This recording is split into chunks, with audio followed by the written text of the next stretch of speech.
2003 की voter list में यदि नाम नहीं है तो एसआईआर फॉर्म यानी गणना प्रपत्र आपको कैसे भरना है। बीएलओ के द्वारा गणना प्रपत्र सभी के घर पे पहुंचाया जाएगा, क्योंकि एसआईआर पूरे देश में लगभग चालू हो चुका है।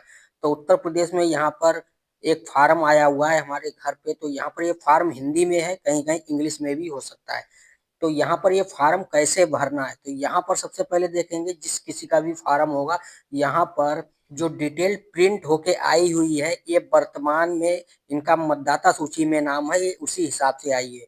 तो नाम, इपिक संख्या, भाग संख्या वगैरह, एड्रेस वगैरह यहाँ पर लिखा हुआ होता है। और आगे जो फोटो यहाँ पर प्रिंट होके आया है, इसके आगे जो कॉलम होता है, यहाँ पर एक अपना लेटेस्ट फोटो चिपका देना है। अब यहाँ पर ये फार्म है, यहाँ पर हमने एक फोटो यहाँ पर चिपकाया हुआ है, एक फोटो स्टेपलर द्वारा लगाया हुआ है, ये चिपका हुआ नहीं है। तो क्योंकि बीएलओ के द्वारा बताया गया था कि एक फोटो उनको देना है और एक चिपकाना है, तो उसी हिसाब से हमने किया है। अब यहाँ पर नीचे वाले कॉलम में आपको क्या भरना है, यहाँ पर ये देखिए अपनी पर्सनल जानकारी यहाँ पर भरनी है।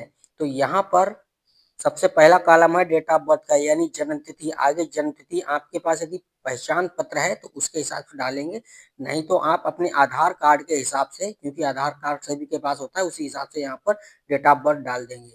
नीचे वाला ऑप्शन है आधार संख्या वैकल्पिक है, तो यहाँ पर आधार संख्या डालनी है, क्योंकि आधार सभी के पास होता है, तो आधार संख्या यहाँ पर जरूर डालें। तो यहाँ पर मोबाइल नंबर नीचे वाले ऑप्शन में mobile number, latest mobile number आपको डालना है जो चल रहा हो। यदि आपके पास नहीं है तो घर में किसी का भी अपने परिवार का डाल सकते हैं। नीचे वाला जो ऑप्शन है पिता, यहाँ पर पिता का नाम आपको डालना है। यदि कोई महिला फॉर्म भर रही है, शादीशुदा है, तो भी अपने पिता की ही डिटेल यहाँ पर डालेंगे। यही इंपॉर्टेंट है, माता पिता की जानकारी आप यदि शादीशुदा महिला है तो मंगा ले। यदि कोई पुरुष भर रहा है या महिला, दोनों को यहाँ पर पिता और माता का नाम जरूर डालना है। तो पिता की जानकारी यहाँ पर फिल करने के बाद में इपिक संख्या यदि है, यानी पहचान पत्र संख्या यदि है इनकी, तो डाल देंगे, नहीं तो इस कॉलम को छोड़ सकते हैं।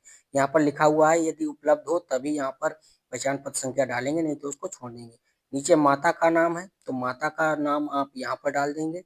उसके बाद में माता की पहचान पत्र संख्या यानी ईपिक आईडी जो भी है यहाँ पर डालेंगे, यदि है तो। नहीं पता है तो इसको छोड़ सकते हैं, कोई दिक्कत नहीं है। तो यहाँ पर यदि जिस किसी का भी फार्म भर रहे हैं उसकी शादी हुई है, तो यहाँ पर पत्नी का नाम डालेंगे और नीचे पत्नी का इपिक नंबर। यदि कोई महिला फार्म भर रही है तो पति का नाम डालेंगे। तो इपिक संख्या यानी पहचान पत्र जो संख्या है वो उपलब्ध है तभी डालना है, वैसे इसको खाली छोड़ देना है। अब यहाँ पर नीचे आते हैं, तो यहाँ पर नीचे वाला कॉलम जो है, तो यहाँ पर 2003 की वोटर लिस्ट में नाम नहीं है, तो हमने ये आगे वाला कॉलम भरा है।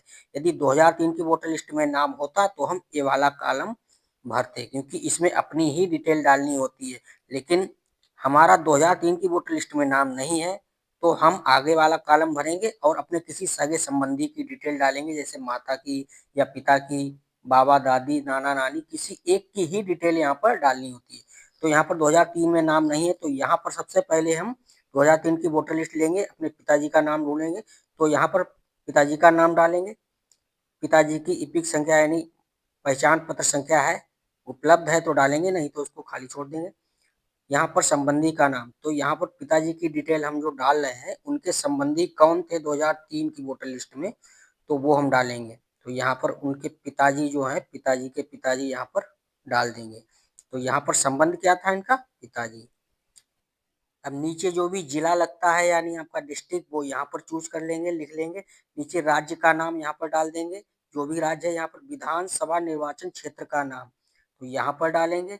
उसके बाद नीचे वाला जो ऑप्शन है यानी विधानसभा निर्वाचन क्षेत्र की संख्या, 2003 की वोटर लिस्ट में जो भी निर्वाचन क्षेत्र की संख्या है वो यहाँ पर डालना है। आगे भाग संख्या डालना है, और उसके बाद में आगे वाला ऑप्शन क्रम संख्या है, तो यहाँ पर क्रम संख्या डालना है। ये तीनों चीजें 2003 की वोटर लिस्ट में उपलब्ध होंगी, और ये सारी जानकारी ये वाला कॉलम है 2003 की वोटर लिस्ट में ही मिलेगी, जो कि आपके पिता की डिटेल भी दे सकते हैं, चाहे तो यहाँ पर अपने माता जी की भी डिटेल डाल सकते हैं, कोई दिक्कत नहीं है। यदि 2003 की वोटर लिस्ट में नाम होता तो ये वाला कॉलम आपको नहीं भरना था, तो आप ये वाला कॉलम भरेंगे।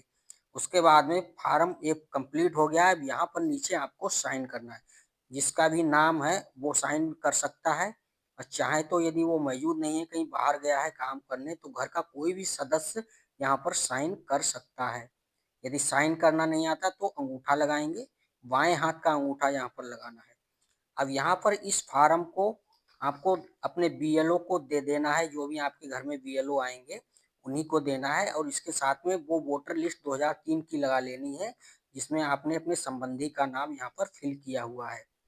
तो एक जानकारी आपको और देना चाहता हूँ कि कई तरीकों से फ्रॉड भी हो रहा है यहाँ पर एसआईआर के माध्यम से, क्योंकि जो फ्रॉड करने के नए नए तरीके हैं, कॉल आते हैं आपके पास और कहेंगे आपका नाम वोटर लिस्ट से कट जाएगा, आपको यहाँ से निकाल दिया जाएगा, भगा दिया जाएगा, तो आप ओटीपी बताएं। तो ऐसे किसी के चक्कर में ना पड़े, किसी अनजान व्यक्ति को ओटीपी ना बताएं, क्योंकि बीएलओ जो होते हैं आपके ही गांव के होते हैं और सभी के जान परिचय होते हैं, उनका मोबाइल नंबर नाम भी लिखा हुआ होता है फार्म पे। तो उन्हीं को फार्म देना है, ऑफलाइन द्वारा ही फार्म आप भरें, क्योंकि बीएलओ को आप जानते होंगे आपके ही गांव के होते हैं। किसी अनजान व्यक्ति को आप कोई भी जानकारी ना दें, ना ही ओटीपी दें। तो खुद सतर्क रहें, औरों को भी सतर्क करें। तो दोस्तों ऐसे ही सही और सटीक जानकारी के लिए हमारे साथ जुड़े रहें। यदि आप चैनल पर नए हैं तो सब्सक्राइब जरूर करें। तो दोस्तों अब हमारी मुलाकात होगी अगली वीडियो में किसी बेस्ट बेहतरीन सटीक जानकारी के साथ। जय हिंद, जय भारत।